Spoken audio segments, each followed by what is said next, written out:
You're listening to Cinema Red Pill. I'm Sharon, and I'm here with Joel and Big Nick. What's up? Jesus Christ. Okay. And Nicholas Muhereza. He has been on the podcast before. Welcome back, Nicholas. Thank you. Yes. So on today's episode, we're going to be talking about the 1955 psychological thriller, The Night of the Hunter, which is from Joel's wish list. Joel has wanted us to do this film for a while, so we're doing it today to satisfy your needs. Wow.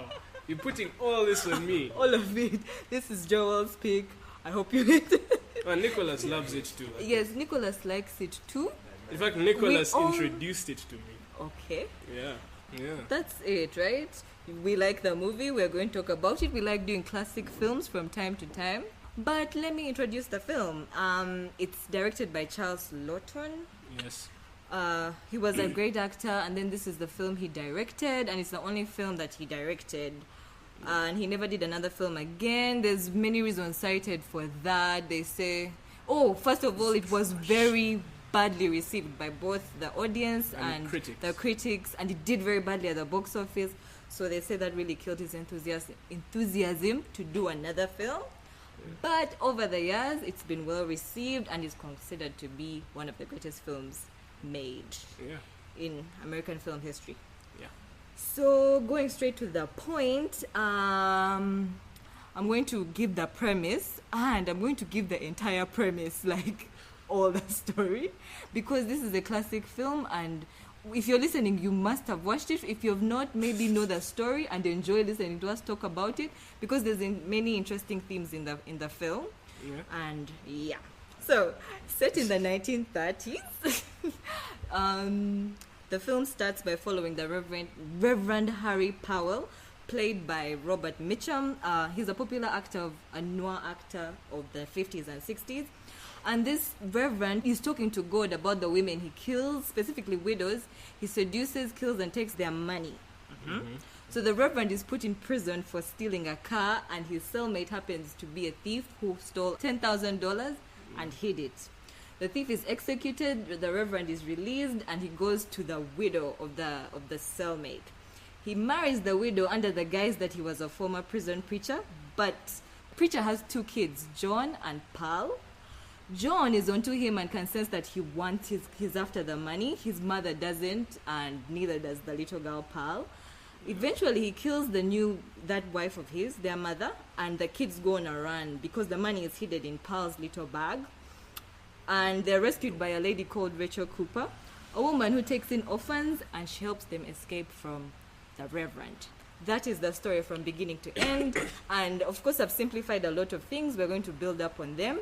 So, the movie is like the child nightmare. We rather first talk about the nightmare, which is the character Reverend Powell, and more so in the sense of morality in the film, just the overall morality and Christianity, which I think is one of the most interesting things in the film. I think we should start with that.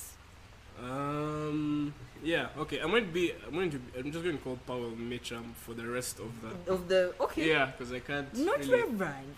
Or preacher? He's the preacher. Let's call him a preacher. Okay. Jesus. Okay. We're good. Mm-hmm. Okay, so Powell is pretty much the central character of the story. He's the one who sort of sets up a whole morality. Starts off with a very interesting conversation with God that I really liked. I liked how he talks about the killing part and how there are a lot of killings in the Bible. I really dug that line. And even the prison when what's the name of the dad again? Ben, yeah. Uh-huh. When Ben asks him what religion he professes, says the one betwixt me and the Lord, and the one he has made for himself. Yes. So I mean the movie sort of sets it up as he's a false prophet, and then Rachel Cooper is supposed to embody the actual sort of guardian angel religion and all that stuff. Yeah. I didn't really buy into that particular aspect. Actually, some of the ham-fisted, what I felt was ham-fisted, like the whole scenes of like the frogs and the whole Moses story, like The when animals. when the kids I are going like along that. the riverbank. No, I mean I thought it was nice to see, but it didn't really factor in for me in the grander story. I sort of saw it as you have this preacher dude who's using his religion to manipulate all these people, which he manipulates the whole town, turns them against. Basically, the kids are isolated. John is by himself. His mother is against him, and he basically uses religion to get away with everything, because everyone's like, oh, he's a harmless preacher, man. He's not going to do anything.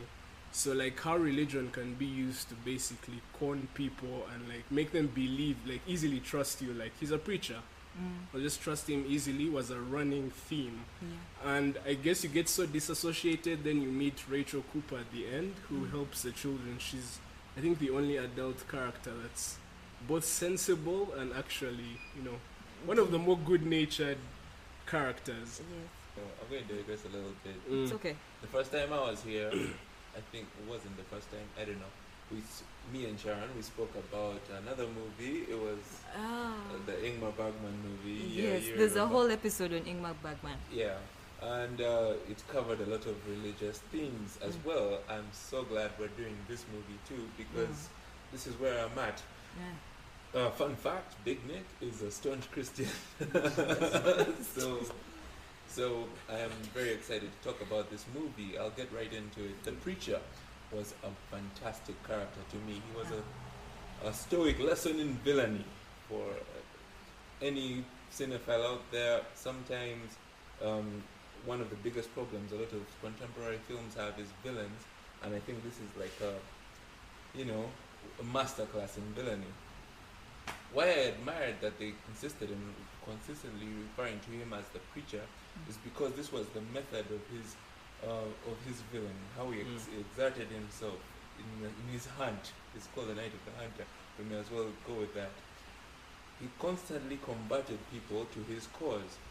The first person I think he combated properly when he was pursuing this family was the grandma of those kids, the mother of the wife. He comes into the store and he's got these two tattoos on his hand, and he says, have you heard the story of left hand, right hand, hate and love? I mean, he imposes that on Cain and Abel. He was a great orator. Yeah. They eat into it. The mom, the grandma, I'll call her grandma from now on, she admires this guy, and she immediately calls her daughter to her and says, he looks like the kind of guy ready to settle down. And then she uses the line that I found interesting. She says, the Lord didn't mean for children to be raised by a single. It's a job. It's a two-person job. That's what she says. Yeah. In the entire movie, everyone is trying to exert the will of the Lord in one form or another. Yeah. It's just that they have different definitions of the Lord, especially Mr. Preacher himself.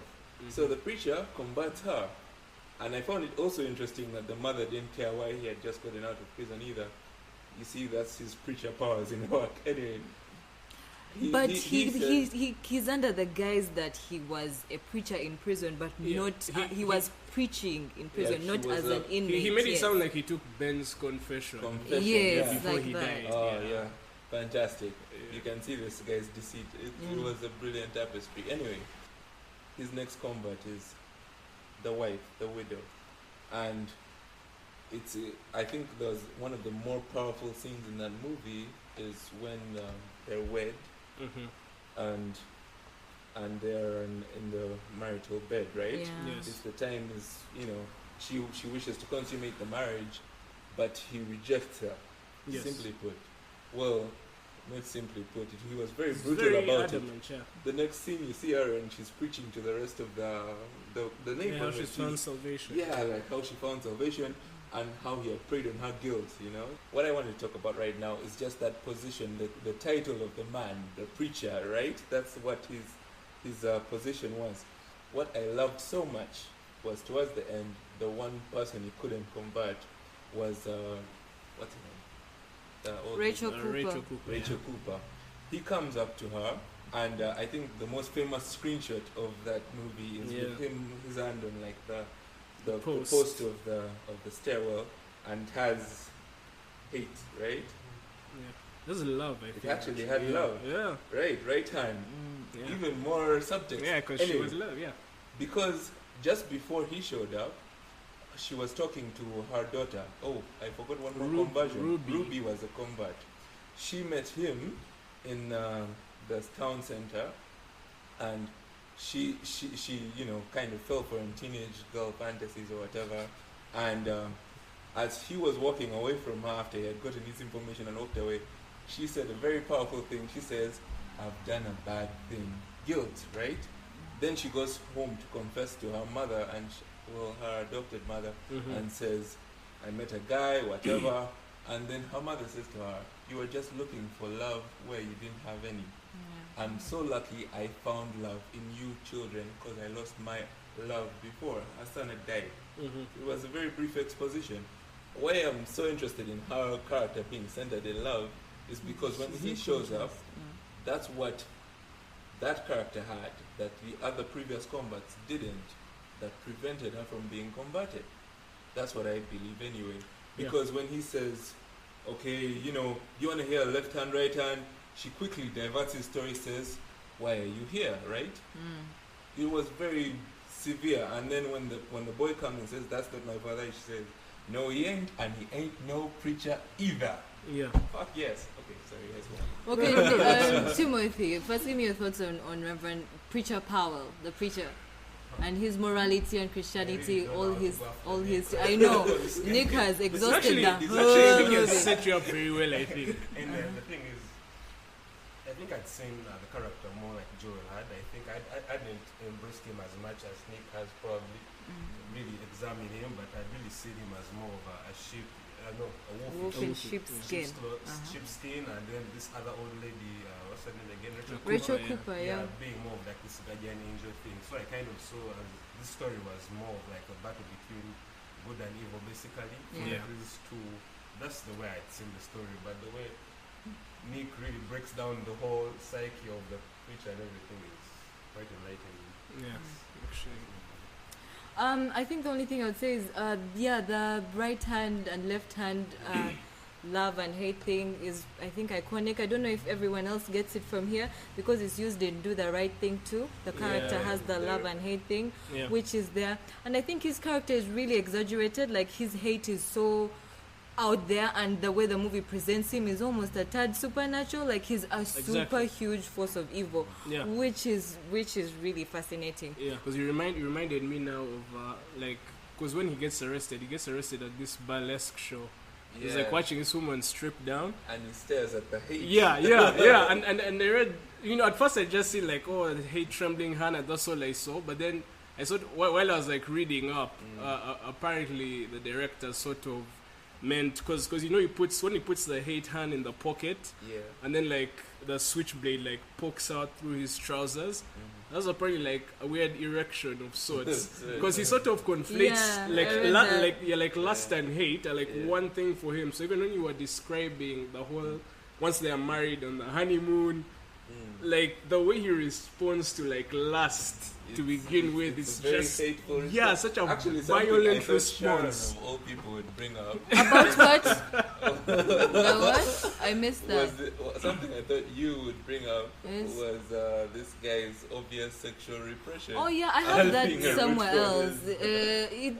It's actually something I put up there because he talks about Joel talked about it a bit, how he justifies killing because killing happens in the Bible. Yes. Like he says it happens in the Bible, so it's fine for me to do it. Yeah. And then he's specifically a lot against women, and that got me thinking though that the Bible is kind of anti-women a lot. It is extremely anti-women. Yeah. So that's the thing that really registered for me, that because he's actually picking up on how much the Bible despises women and their bracelets and their prostitution. And that's when that whole scene comes up with the lady who is, what is their version of, I don't know, stripping? Whatever the hell she's doing. Yes, it's one of those things which I mostly... all the ways the women were treated were more so intriguing to me than problematic for me, which was a really good thing for me, because it's a great way to look at, criticize the Bible for the way it actually treats women.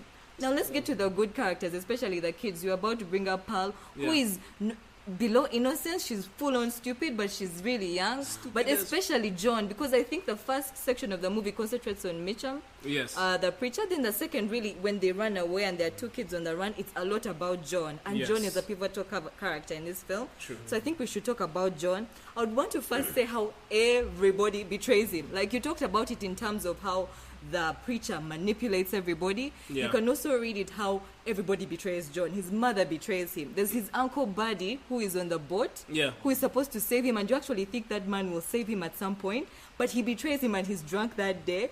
Pearl is constantly betraying Yeah, him. Pearl is That a chick was traitor. out of this world Yeah. with her betrayal. His dad also betrays him for going away and killing people and getting executed. The icy spoon couple, that couple who was the first one to be manipulated by the preacher, betrays him.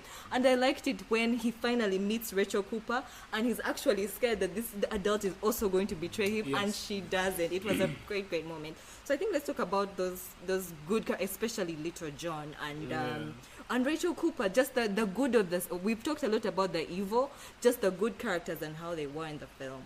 I can go for it, I suppose. I don't have much to say about these guys. You have a lot on the preacher. Oh, I thought you were going to because exhaust. This is a everything movie. again. It's called The Night of the Hunter, not The Night of the Hunted. Anyway, It's okay. so John, that character, I found him a little fascinating in that, like Sharon pretty much pointed out pretty accurately, he was in a train of betrayal. But I also found him interesting in the sense of his lack of a father and his constant seeking of a father figure, and how he finally found it in a mother, ironically enough. I mean, after his father came and made him swear to whom? Who knows? But swear you won't tell anyone where the money is hidden. Yeah. Until it makes the toddler Paul do the same thing. John takes that as his first actual mission as a man. He didn't even tell his own mother. He tells not a soul. The moment this stranger shows up, who has won over the entire town, the one thing that grounds him in reality is that promise he made to his now deceased father. What really brought this character full circle around for me, because from then on he mostly played a protective brother, older brother role, is when Mitchum, the character is playing the preacher, is finally captured. His reaction caught me off guard completely. He comes to the door and he's like, you know what? Just take the money. Don't do this to me again. His other father figure is being taken away. He couldn't stand to see that. I loved that. Was so disarming and very genuine, you know? It's like, of course, that's exactly what he's going to do. He's going to be, I don't care about the money. This money is cursed anyway. I don't care about any of this. Just don't do this to me again. Your cop's coming out to take my dad away and you're going to hang him too. Anyway, that's all I've got to say about John. I find his little sister Pearl more interesting, but clearly you guys don't. That chick is insanely. She's cute as shit, but my God. Oh yeah. I suppose she counts as a good character too, so I might as well. Yes, she does count, Bambi. Not to me. She's extreme innocence. Like, were you functioning really well at that age? You can't blame her. Yes. I know, to continue with my hackneyed theme from earlier, she's the only other woman in that movie who wasn't converted. And what protected her from the conversion was her childish innocence. No, I would disagree with that. Even I would sort of disagree with the fact that John was looking for a father figure, because I like your explanation about how Mitchum, the preacher, was able to like manipulate all these people because they had a void to fill, so he was able to sort of mess with that.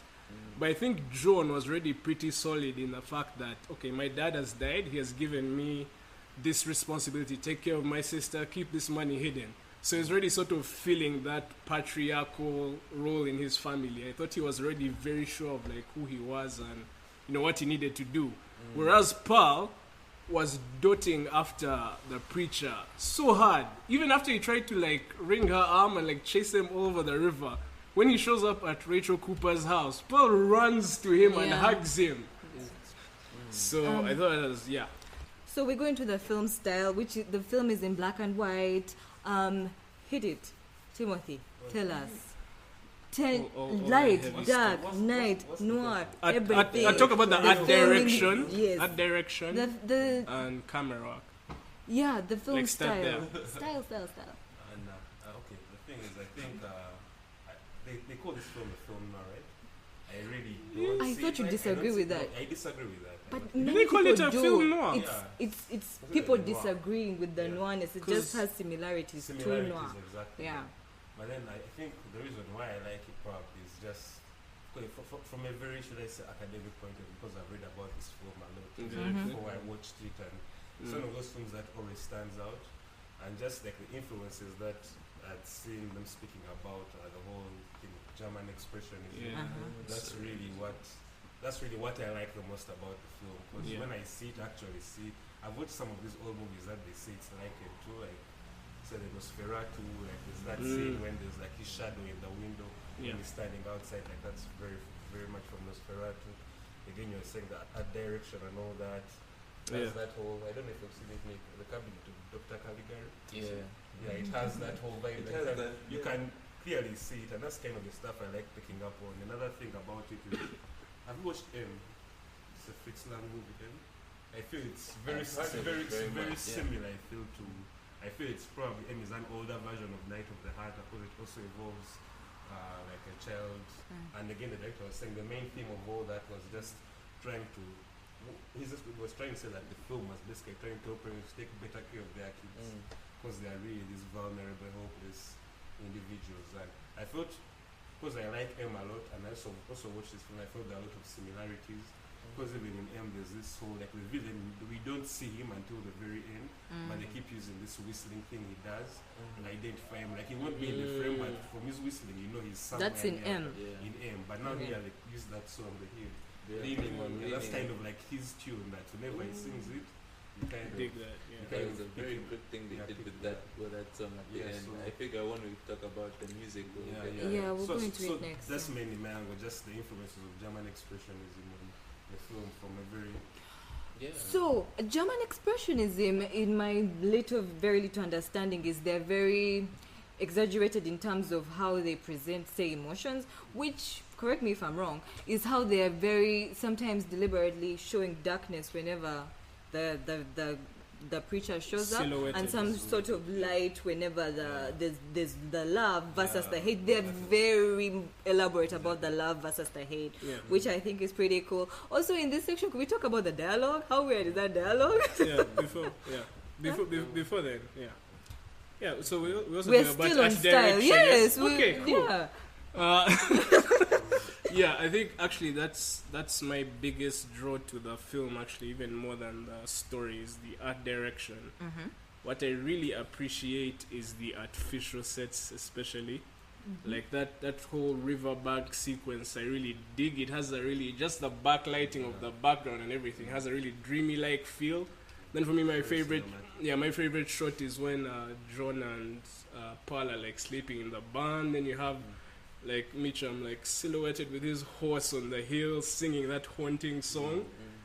Beautiful nightmarish visuals. And apparently when I read up on it, they wanted to actually shoot on real locations, and having to shoot in a studio was like a limitation, but I think it really brought the film together. It brought a certain atmosphere to it that I think they wouldn't have achieved in a real location. So it's a really, really beautiful film. I can't list. You talk about like the exaggeratedness, just that his first arrival at the house where his shadow is cast on the. That's some scary stuff, German expressionist stuff. And apparently the writer was the author of the novel, like drew a bunch of scenes, a bunch of those expressionist style scenes, actually made it into the movie, which I found really interesting. Apparently he did that scene as well. So yeah, I mean, and again, there's also the scene with the chick with her throat slit under the water. That was was beautifully beautiful. shot. Yeah, in the car with the seaweed and and even the hook like us. beautiful stuff. Beautiful stuff. Yeah. Well, I don't know. I can't really go after the juggernauts of film direction here. Yeah, the juggernauts. Because compared to them, I don't know what I'm talking about. Well, I'll just harken back to something Roger Ebert said in his review. He was saying it was very unapologetically artificial with its looks. He was talking about how this movie was snubbed at the time and is still snubbed right now from like greatest of lists It's because number 2. That's Kahia's. Kahia's the cinema, yeah. yeah, But it's like 50 that's on like general. from the time, yeah, like I mean in mainstream, circles, because it kind of eschewed most of the normal trappings of a greatest of movie. I mean the lead was Mitchum, Robert Mitchum. who's like in noirs, which is pretty much the Michael Bay of the time. And the actor who directed it, he wasn't like a prestige actor. He was just a guy. So I like that they issued all of that atmosphere, the zeitgeist from the time in the looks too. It was like the when they were on the river, it looked very clearly not a river. Like I know what this is, not a river. When they're in I know it's set in a small town or whatever, but they made it look very grandiose and dreamy, like almost like you're watching it on a stage. Exactly. I like that so much. I thought the whole of that chick's what's her name, Rachel Cooper. Like, outside the house just looked like Yes. And the angles didn't make any sense, and this house was way even too inside small the for all house. these Yes. children. There's a great shot inside the house when the kids are sleeping and Yeah. she's right in front. I really did. Even just the scene where like Mitchum kills her, the whole church pentagonic. Oh, that sort was of nice. structure. It feels really deliberate. Yeah. I mean, And I read. yeah. I read that was a straight up German expressionist scene. That helped clear stuff up because when I watched it and he goes to the window and raises his arm, I was like, "What the hell are you doing?" But yeah, it was like super theatrical stuff. The scene where she's like praying to God, like but she's so burdened. What was she confessing about? Well, I don't remember what she was praying about, but I like that scene. Did it remind you of Joan of Arc though? Yeah, the close-ups. Yes, the way it, With and she seemed so praying to God, very burdened. I really liked that. I also read some guy who sort of looked at the whole style of editing and said it's almost like Charles Laughton was his the only movie he would make because he threw so many styles in there. There's the whole documentary style, aerial shot, and then it's like everything. He just throws. Well used by like for the concoction he threw into the movie, it works. Another nice scene I like is the one when they're in church. I think when he's finally converted the mother of the people. Yes. And then it's like a very tight shot with like these flames in it, and she's like Stuck. and then you hear the sound of screaming. It's very dreamlike because like it fills in some details, then you have that blurry-ish background where I guess your head's supposed to fill in the rest of the stuff, which I also find really interesting. And the director could have easily done it with just like shooting behind a church, people chanting, but he's like, Yeah. go for this very Because like the church, the frame, congregation is sort of thrown to the side of the frame, then 3/4 is this black background. It's really pretty. Last but not least, let's talk about the songs, the hymns, and the score of the film, which mostly leaning. What? I said leaning. The Okay, song. I okay, didn't okay. want to sing it. No, I because thought my you were singing like voice. saying you're like. No, like I was okay. inside voice trying to sing leaning. No, that was a very significant thing about the film. So take it to town. I don't really know much. I really loved it. Leaning especially was special for me because that was my parents' wedding reception song. What? So immediately that took me to childhood as a scared little child. The first time I watched the movie as a scared little child, because he sort of took what was a happy memory for me and perverted it. So that was my first viewing of the movie was very special. Never been able to get that back again. That scene is like a sing-off. Because no. Before then, Well, yes, we'll get to the sing-off. Sorry. Go to the sing-off. sorry. Yeah, but the whole payoff with the sing-off is cool when he's like, "Oh, I'm going to come back for you guys later at night." Which is a cool villain thing.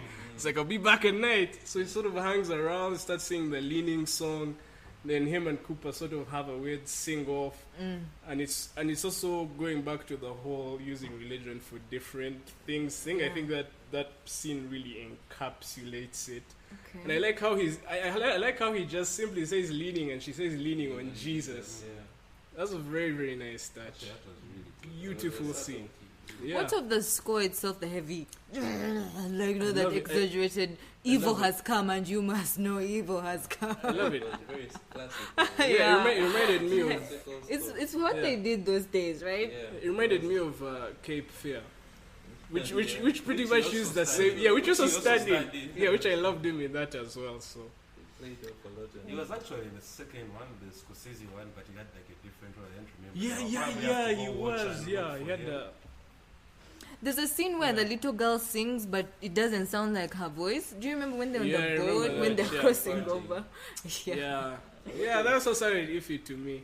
You know, a lot of the music in this thing was mostly children's nursery rhymes and hymns, which to Joel the atheist probably sound like the same thing. But, Joel the atheist grew up Christian, so but I think they played a very important part in the narrative of the It was- story. was Like Joel pointed out, this the so-called sing-off Yeah. between the lady and Cooper the and villain Paul, yeah. really illustrated the differences of their motivations in their faith and the differences of their definition of the Lord. Yeah. Or at the beginning when those children are singing the songs about being where, and it's all very ominous. Yeah. I yeah. think every time there's a song going through there, it would do you a great favor to pay attention to what the kids are singing. Because they really encapsulate the atmosphere of what the director was trying to portray. Like when, like Sharon just brought up, when the girl when they were setting off, when they're just leaving home, it was a very tragic song, wasn't it? Yeah. The lyrics themselves were quite happy, but there was just something about the performance that seemed childishly tragic, leaving home and Yeah. setting And also knowing that she's not really fully processing, everything. Yeah, like Yeah. John said to her, like, exactly after their dad had been murdered and Yeah. the children are taunting them with Hing, another hang, nursery hing, rhyme. hang. What the hangman will do, the hangman will, yeah. And then when they're going home and Paul is singing it too, and then Yeah. John says, "Don't sing that," and she says, "Why? You're not old enough." It's one of my favorite scenes, actually. 'Cause Yeah. kids are bastards. They Really. did a very fantastic thing with the music in this movie, in that besides the classical, pretty standard score for a film of this sort, what they did with the hymns and the nursery rhymes and the juxtaposition, I thought that was very clever. Yeah, it's good. Good stuff. The chick who plays Rachel Cooper, Lillian Gish. Yeah, yeah. She's like, but I think by the time she made that film, like her career was as old as cinema itself. Because Yeah, she's yeah, like yeah, the yeah. first movie Yes. star. Yes, yeah, Ah, she and is. Mary She's Pickford, like from silent film legends, like she did Birth of a Yes, yes, Nation, yes. Yeah. all those things. So it was actually She dope has seeing been her. around. Also, kind Good of being like this- gravitas, yeah. Yeah, gravitas and all that. also the actor Well who casted. played Shelley Winters. the Harper, the Harper, wife. Harper. Yeah. She's called Shelley Winters. I was just talking about this with Sharon and Joe. She was in Lolita. And Yeah, she was the mom. Yeah, she was the mom, and she was playing a very similar Similar character role, in that's that what I'm she saying. was a recent widow Yeah. who's being beset by By this some villainous yeah, husband and trying to protect her kids. Well, in this one, she wasn't really protecting her kids very Yeah. much, but Also, yeah. Also, like another like interesting thing I found, because you remember at the end when like the whole town is shouting Bluebeard, Bluebeard. oh, yeah, Like, yeah, like I never understood what that was until like I read up, Yeah, and then apparently they- there was an actual serial killer named Bluebeard. It's She very murdering, like, no, apparently he was real, and he was actually murdering widows and children for yeah, money. I read how it's In the kind of depression, based yeah. on him. I thought that was a fairy tale because, like, he's Me always too, in man. fairy tale stories. Bluebeard. Yeah. Well, no, it wasn't Bluebeard the Yes, pirate. No, like Yeah. Bluebeard, the guy who marries a divorcee and kills them. He was Yeah, like yeah, a yeah. prince or something. He was royalty. Hey, he's in that Yeah. book. Okay, Fables. I think we're done. Can I close? Sure thing. All right. Yeah. So that's it. Thank you, Joel. Oh, you're welcome. Thank you, Timothy. Welcome. Thank you, Nicholas. Ain't no thing. Yes. Thanks for listening. We're going to all be back for the next episode. Yeah. Me, Joel, Nick, and Timothy. And in the next episode, we'll be talking about films we loved while we were kids. But otherwise, please follow us on Twitter, Facebook, Cinema Red Pill UG. Subscribe to our channels on SoundCloud and iTunes. And also, before I close, I need to plug 2 websites. There's Cinema Slot UG, where you can get movie showings in Kampala. get ticket prices and everything, check out that website. They're friends of ours, so check them out. There's also Cinema Escapist, where you can find African cinema content. And a contributor, Oscar Harding, wrote a piece about Black Panther, which you can read. But otherwise, thanks for listening.